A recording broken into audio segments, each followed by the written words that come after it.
దక్షిణ భారత జానపద కథల్లో, ముఖ్యంగా కేరళ, దక్షిణ కర్ణాటక ప్రాంతాల్లో ప్రసిద్ధమైన ఒక భయానక కథల్లో యక్షి నీని అనే కథ ఒకటి. యాక్షి అంటే అందమైన స్త్రీ రూపంలో కనిపించే ఒక దెయ్యం. జానపద కథల ప్రకారం యక్షి సాధారణంగా రాత్రి సమయాల్లో కనిపిస్తుందని నమ్మకం. మొదటగా చాలా అందంగా, ఆకర్షణీయంగా ఉంటుంది. ఒంటరిగా వెళ్తున్న పురుషులను మాటలు తింపుతుంది.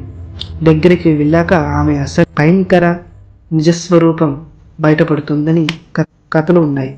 మరికొన్ని కథల్లో ఆమె పాదాలు వెనక్కి తిరిగి ఉంటాయని చెబుతారు. అలాంటి ఒక అందమైన స్త్రీ రూపంలో కనిపించే ఒక దెయ్యం కథే ఈ నీలి.